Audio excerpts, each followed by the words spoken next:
Oh my god. I'm going to be your tram attendant on the way down the mountain. So if you guys have any questions, please feel free to ask. I will be happy to tell you guys the answers to your curiosities.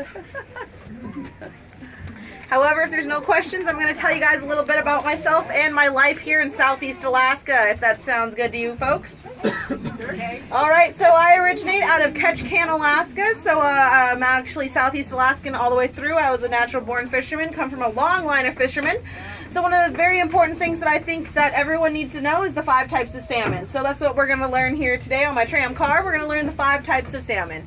It all starts with our hands. So the first one is our thumb, which rhymes with chum. So that's the dog salmon. That's the green one with all the rainbow colors on the top.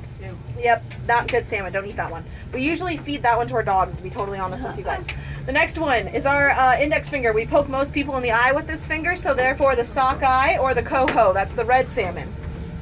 The next one is our middle finger, which is our tallest finger, so that's our king salmon.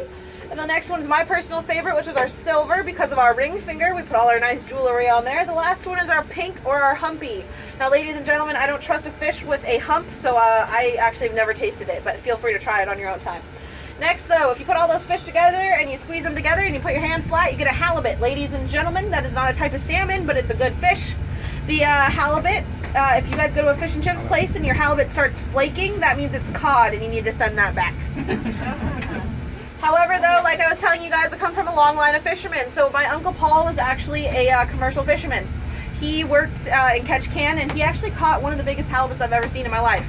So one time, though, he was catching halibut, and it was so big he couldn't even put that halibut in the back of his boat or inside of the ice box that are inside of our inside of the decks.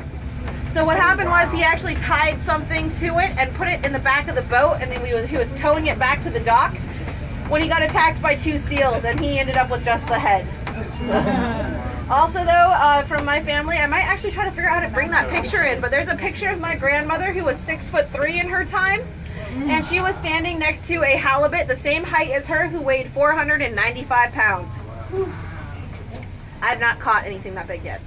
But there's still time. Other than that, though, ladies and gentlemen, thank you so much for listening to my life about Southeast Alaska. You guys can come back at any time. Our last tram down is at 9:30, and the last